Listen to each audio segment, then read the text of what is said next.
Hindi niyo po ba napansin, pagdating po sa pagiging masaya, bakit kailangan natin ng tulong galing sa iba? Hindi ka matatawa kung walang magpapatawa sa iyo, hindi po ba? Hindi ka mangingiti kung walang magpapangiti sa iyo. Kaya naman meron nangangailangan na makainom muna, makipagsugala, na-addict sa drugs, o kaya naman sa video games. Kasi kailangan natin ng tulong galing sa labas, galing sa iba, para tayo maging masaya. Pero tingnan niyo po ito. Bakit pagdating naman sa pagiging malungkot, hindi natin kailangan ng tulong sa iba? We can be perfectly miserable and sad without the help of any person, without the help of other people. We can be perfectly depressed all by ourselves. At minsan nga, pinapasa mo pa yung iyong lungkot sa iba. Madalas nga, di ba? Pag malungkot tayo, gusto natin yung iba malungkot din. Bakit pagdating sa pagiging masaya, kailangan mo ng tulong? Pero pagdating sa pagiging miserable, kayang-kaya natin ang maging malungkot at miserable. Diyan tayo eksperto Yung ginagawa nating kawawa at kaawa-awa ang ating sarili. Amen? Halimbawa na lang po, tignan nyo ito. Pagdating sa pera, pag pinag-uusapan ng kayamanan, tatanungin ka, kumusta ka? Anong madalas na iyong sinasagot? Ito po, Father, ang hirap-hirap ng buhay. Walang pera. Di po ba? Pero mamatay man po, sinungaling. Ano po ang katotohanan? May pera, walang pera.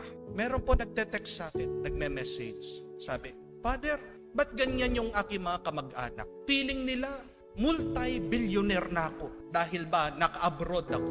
Lahat-lahat ng pangangailangan nila, ako na lang, tinatawagan ako dito. Bayad nila sa tubig, sa kuryente, may ultimong gatas ng pinaka-apu-apuhan namin, hinihingi sa akin. Pero kung titignan mo naman yung bahay nila, ang gaganda na, lahat sila nagtatrabaho. Pagtatanungin ko sila, nasan yung pera nyo? Anong sasagot nila? Mahirap ang buhay. Wala kaming pera. Ang galing natin sa pagiging malungkot, miserable, ginagawa nating kawawa at kaawa-awa ang ating sarili. O yung mga niloko na lang ng kanilang mga asawa. O yung niloko ka, pinagpalit ka ng iyong jowa. Diba yan?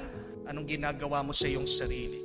Nilolosyang mo. Kinakawawa mo ang iyong sarili. Meron po nagme-message din sa akin, sabi, Father, anong gagawin ko?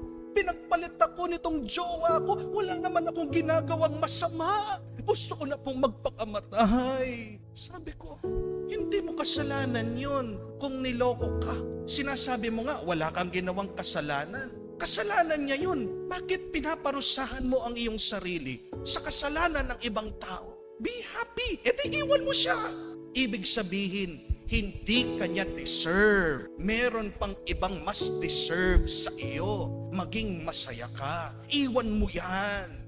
Kung minsan nga, yung mga may sakit, hindi po ba? Diyan din magaling. Self-pity. Yung mga iba nilalagnat lang. Kala mo naman pag nagsalita, mamatay-matay na. Hindi ko na kaya. Ang hirap-hirap. Sakit-sakit. Sinasabi nila. Buti pa yung may cancer, di po ba? Pag makikita mo, lumalaban. Kahit na nauubos na, yung lakas kahit na nauubos na, yung pera lumalaban. Sa tingin niyo po, sino yung mabubuhay? Yung cancer na lumalaban o yung may lagnat na sumusuko? Alam natin yung sagot diyan. Kaya may katotohanan yung kasabihan that we suffer most in our minds more than our bodies. Saan nanggagaling yung matinding sakit at pagdurusa? Galing ba sa katawan mo? Galing ba sa ibang tao? Hindi. Nag-uumpisa yan sa iyong mentality, sa iyong attitude, sa iyong pagtingin, sa iyong pag-iisip. Diyan, sa utak mo, kung ano mga tumatakbo diyan. Pero ang tanong, masaya ba ang Diyos na nakikita ka niya, na ikaw ay nalulungkot, miserable? Masaya ba ang Diyos kapag nakikita niya, ginagawa mong kawawa at kaawa-awa ang iyong sarili? Definitely no. Dahil basahin niyo man po yan sa libro ni Propeta Ezekiel.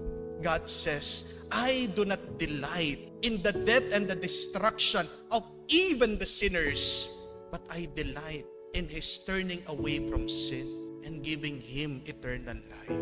Naiinis ang Diyos Pag ginagawa mong kawawa at kaawa-awa, miserable at malungkot ang iyong buhay. Ang tuwa ng Diyos ay yung nakikita niyang ikaw ay lumalaban at puno pa rin ng pananampalataya at pag-asa. Ginagawa mong masaya at maginhawa ang iyong buhay, gaano man kahirap ito. Diyan natin maiintindihan ang ating nabasang ebanghelyo. Nakakabigla, pinuri ang hindi katiwa-tiwalang katiwala. Siya na nga ang nanloko Pinalitan niya yung utang ng mga tao sa kanyang Panginoon, sa kanyang boss.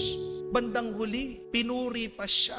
Bandang huli, ibinigyan pa siya ng commendation. Bakit? Kasi ang kinamamangha ng Panginoon dito ay kahit na alam niya na siya ay mapaparusahan, nagkaroon pa rin siya ng disposisyon na gawin pa rin niyang masaya, maginhawa, paano niya mapapabuti pa rin ang kanyang buhay. Ang nakakamangha dito ay hindi siya naging biktima ng kanyang malala at masamang sitwasyon. At yan din po ang pinapaalala ng Diyos sa atin. Alisin mo yung tinatawag nating victim mentality. Kaya naman natin. At ito po yung isang paalaala ko din sa inyo. Ang hirap na ng buhay. Amen? Ang bigat na ng buhay. Huwag mo nang papahirapan pa. Huwag mo nang gagawing mas mabigat pa. Maghanap ka ng paraan kung paano mo gagawin magaan yan. Maghanap ka ng paraan na kahit na sa gitna ng iyong hirap, kaya mo pa rin maging masaya, mabuti, at ikaw ay guminhawa. Kaya natin.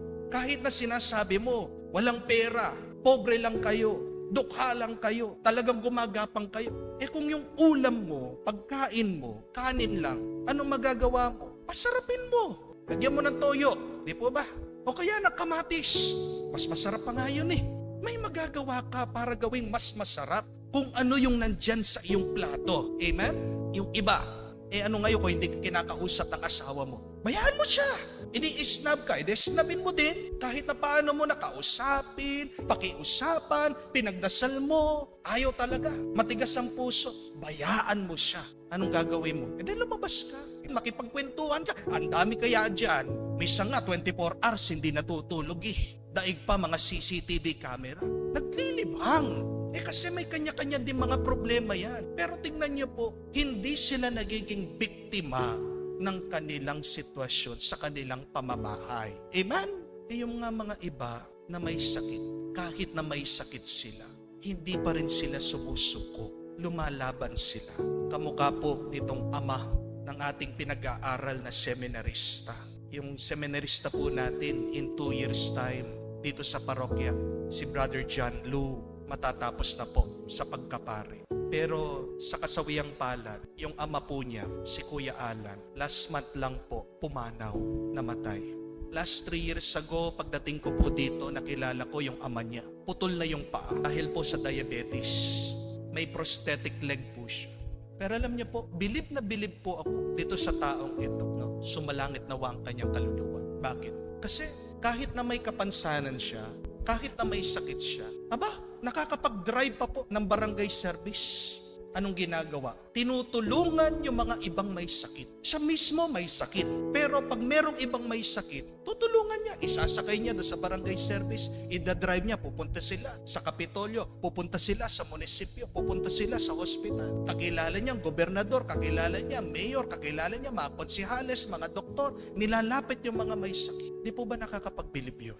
At kahit na po sa pinakahuli-huli ang sandali ng kanyang buhay, nung nagdadialysis na siya at naghihingalo, meron pa rin daw po tumatawag sa cellphone niya. Sinasagot niya. Pilit niyang hinahanapan ng tulong yung mga tao. Hindi man nila alam na sa mga huling sandali na tumatawag sila, siya mismo nandun na sa hospital, sa ICU, malapit ng malagutan ng hininga. Pero tingnan niyo po, gusto pa rin niyang tumutong. Hindi niya nakita yung kanyang sarili bilang kawawa.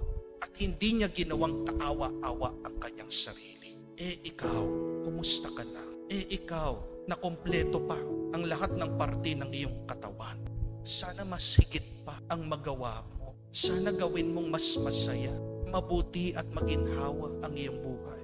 Yan ang ikagagalak at ikatutuwa ng Diyos. At tingnan mo man, mas pagpapalain ka niya pag hindi mo ginagawang malungkot at miserable ang iyong buhay. Pinagpapala ng Diyos ay yung mga taong lumalaban at meron pa rin pag-asa sa kanilang buhay.